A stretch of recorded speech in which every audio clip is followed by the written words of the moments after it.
Today's lesson is going to involve an introduction into the college writing senior final project. We'll take a moment and begin with a prayer in the name of the Father, and of the Son, and of the Holy Spirit. Amen. Our Father, who art in heaven, hallowed be thy name. Thy kingdom come, thy will be done, on earth as it is in heaven.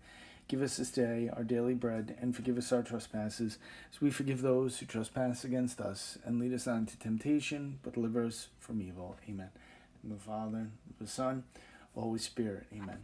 So instead of giving a senior comprehensive exam that would be a 3-hour sit-down exam as we normally do at the end of the year, all the senior classes are going to give a final project, a capstone project, to kind of put a cap on everything that you've done, whether it's in religion, English, you're all doing something.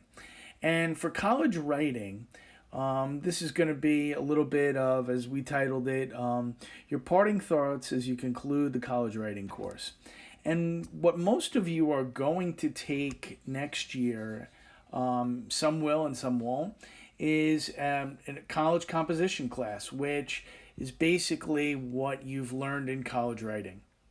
So what we want you to do is write an email to a college registrar petitioning or asking why you should be exempt from the basic freshman composition course based on your experience in college writing.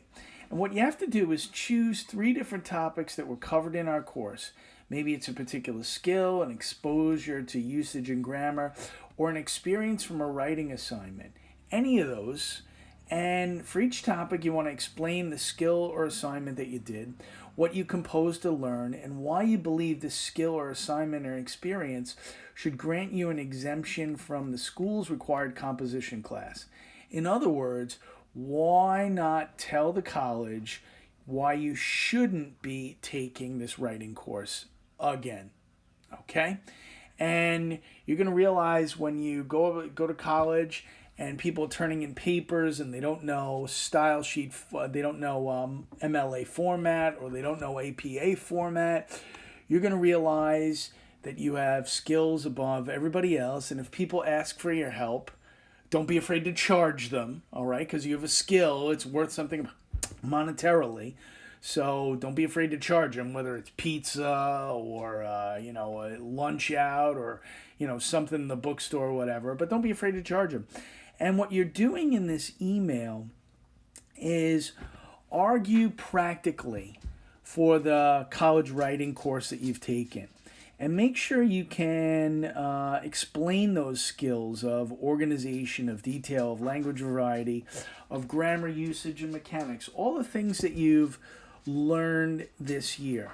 And all it has to be is, again, in your own words, 5 paragraphs. So clearly you probably want to have an introduction, you want to have a conclusion.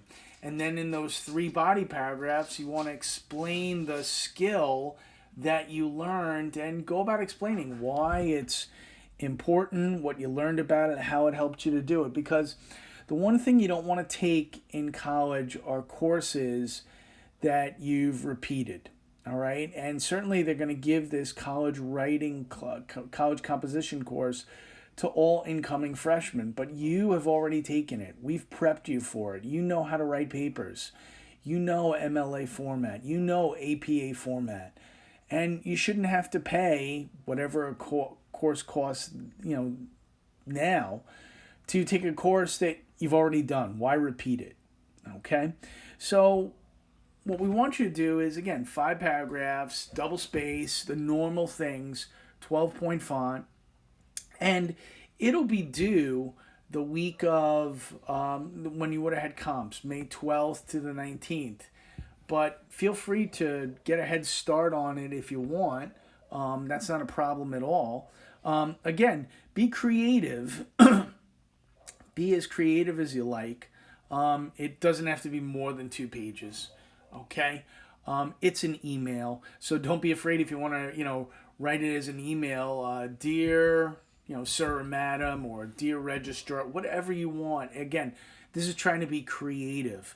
What did you learn this year? What were you exposed to? And the assignment is going to count for 2 test grades for the second trimester. Okay, second semester, I should say. So it does count as test grade, 2 test grades. So again, a chance to boost that average, a chance to really, if you didn't do well on one paper, you could do this. It's creative. You could do it in your own words, and you could really hit a home run out of the park here by doing this project and doing a good job on it, and boost your grades in the process. If you have any particular questions about it, please email me anytime. I'll be more than happy to go over it with you. And stay safe and have a great day.